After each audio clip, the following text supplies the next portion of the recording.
Hey everyone, this is Randolph here. We have some very special guests right now. We have WWE superstar Big Show, who's got my notes. We have WWE diva Kelly, who is being cute and nice and polite here.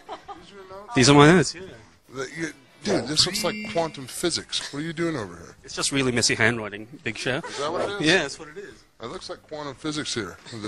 This is time, space, continuum.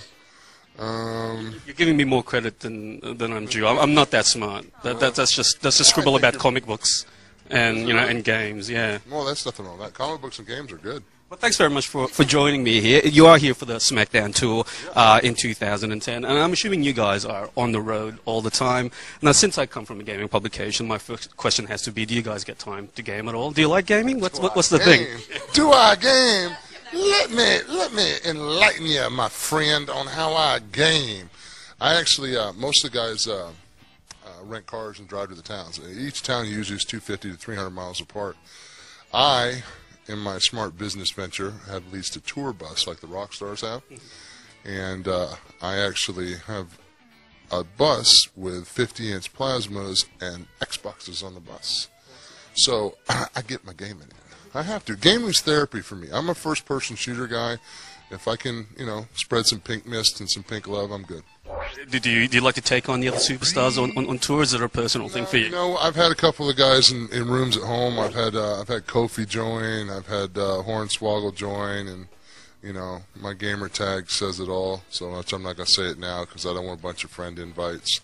Because I'll have to shoot you in the head, because that's just the way I roll. Because I hear Kofi's brings game when it comes to Raw versus SmackDown versus Raw. Is that right? Raw versus SmackDown, Kofi is very, very, very hard to beat. I have a big problem playing a video game like that when I'm on it because I just get mad at myself. Get up, and I press A and press A and press A, and I just lay there, so it drives me nuts. What about you, Kelly? Do you game at all with the other divas on tour? Kelly's nothing but game. I got game. I wish I could say that me and the other divas play video games. But we really don't. She's too cool to do that. Where I'm a giant nerd. I like the video game world, yes. I'd rather play video games than live. Okay, Big Show, one of the questions I've always wanted to ask you guys, if you game, do you have to play as yourself in Raw versus SmackDown? In Raw versus... No, I'm the Undertaker. Flat out. I'm the Undertaker. I remember one time one of the gaming companies or something, they had a Raw versus SmackDown, and they had my hit points at like 72, and they had Chris Jericho at 89, and I threw the book at the guy. Are you kidding me? Chris Jericho? That Lilliputian? He's got more strength points than I do? Not happening. So since then, they've moved my strength points up in the game for fear of my wrath for real. That's the only good thing about being a character in a game. You can get a hold of the gamers and strangle the life out of them and make your character better. I was going to ask that, actually. Do you guys have much of a say as to, what you guys look like in the final product, your skills and your attributes? Oh, I do. Absolutely, yeah. I mean, let's not do the anatomically fat Big Show on the game. It's a fantasy game. Let's give me a little muscle, little cuts, little abs, a little swagger when I walk. It's good. Let's not do the fat, limping, real-life Big Show. And what about you, Kelly? Because you're a relative newcomer to the game scene. You've been in, I think, the last 2 or so now, like 3, yeah, like. My 4th now. So what do you think about seeing yourself as a computer image there?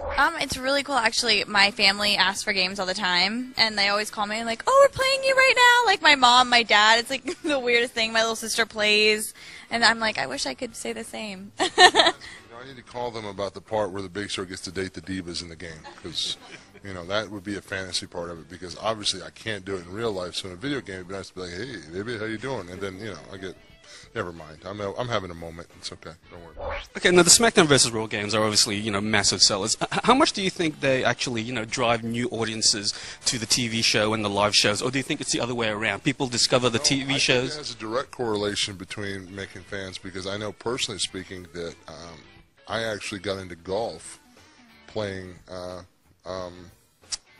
Arnold Palmer golf, the old Arnold Palmer on the Nintendo. I actually played that so much, I was like, wow, this looks like a lot of fun. And then I actually got into playing golf, the sport itself, for real, because I like the game.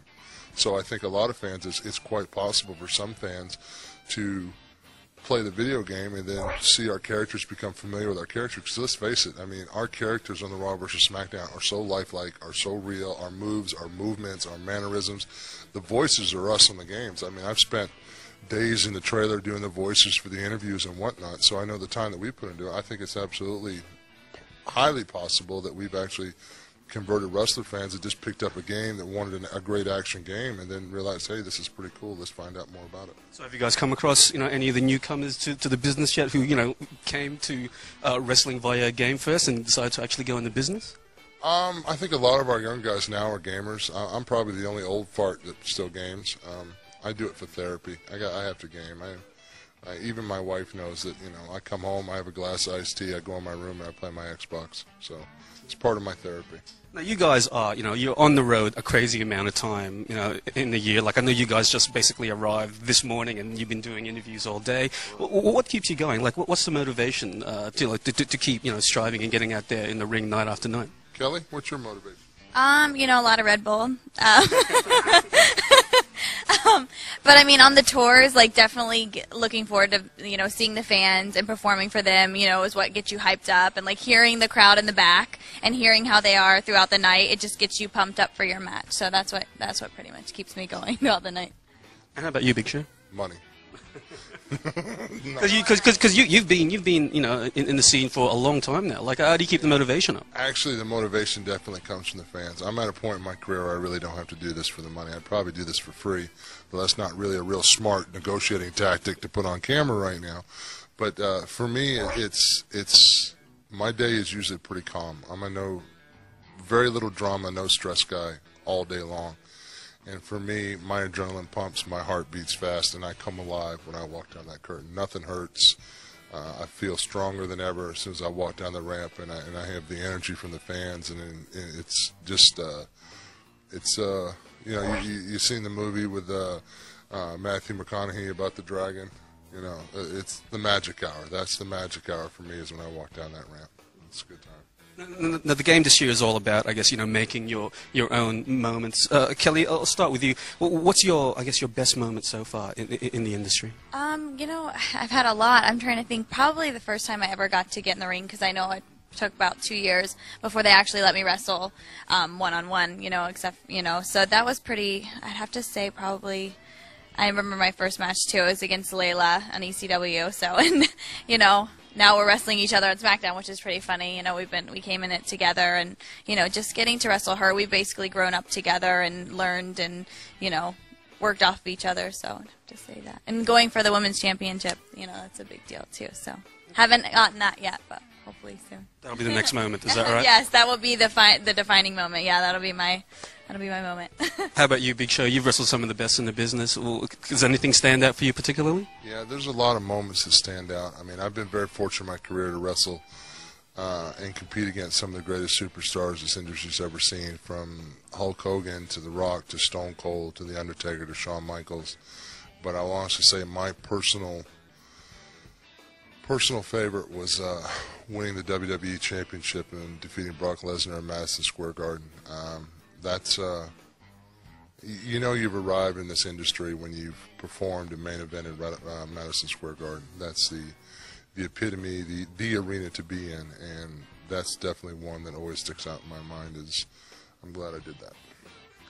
What about some of the film and TV stuff you're doing? Because you've been in quite a lot of other media. I mean, last year you were, you came on Australian TV screens on Are You Smarter Than a Fifth Grader? Like, I wasn't. I'm not smarter than a fifth grader. That's true. So is that where you see yourself going, after your WWE career? You know what? It's funny because I've been approached by a lot of stuff, a lot of people about doing more films and stuff like that. Of course, I have Knucklehead that'll be on DVD here November 9th. Which was my first feature film as being a star, so to speak. I was the main lead in the movie. My main focus now is to, of course, continue with sports entertainment. Unlike some of my predecessors who have kind of left the industry to move on to either greener pastures or whatever the terminology is, I kind of want to do both. I mean, I really enjoy touring. I really enjoy connecting with the WWE audience, and let's face it, I'm not going to be the next Anthony Hopkins, so if I can, help bring some pretty good movies to the WWE audience and still compete in the ring, then I'm going to do that as long as I can. And then after that's over, I'm going to buy a small island, and I'm not going to let anybody under 5 foot tall on the island. Okay. Just in case it's like a Lilliput and Gulliver thing, I don't want to wake up one day tied to the beach. So.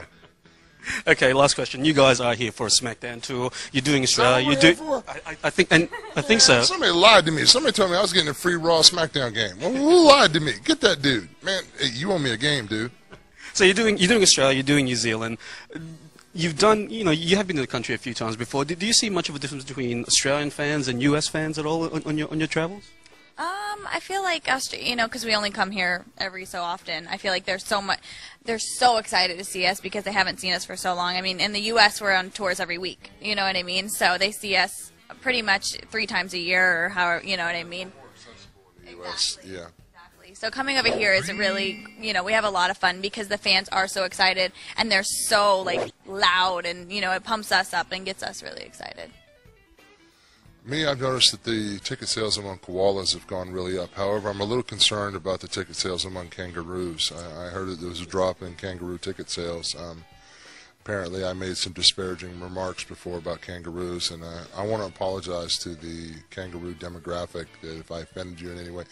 This is Australia, man. This is the last of the really wild country left. I mean, Australia is the greatest place in the world where you can sit down and have a nice cold beer and a good steak, and then, drive an hour and you're out in the middle of a place with snakes that'll kill you in 10 seconds and spiders that will kill you in 5. So, this is a pretty awesome country. I think the next time I'm coming to Australia, I'm definitely coming over early and I'm going to see some stuff. So I've heard the koala bears here are pretty angry. Is that true? Yeah, we also have drop bears that you have to try and avoid. And the Drop bears? Drop bears, yeah. So don't go out in the bush like at night, because things will just drop. Yeah, it's really dangerous here. Yeah, and the That's usually what I tell little people when they stand next to me. Be careful, something might drop on you. And the kangaroo thing. We're in the kangaroo cull season right now, so we're shooting them out at the moment. Oh, yeah. you're shooting the kangaroos? Too many of them. And we need the tickets for people to go to the Smackdown shows.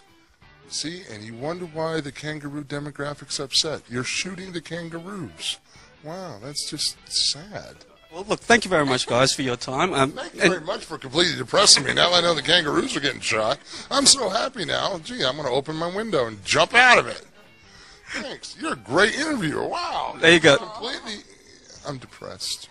That's massive praise. Big Show said I was a great interviewer, so thank you very much for that, Big Show. It was great. Right. He's not a great interviewer. No, I'm depressed. Look at me. I'm wounded.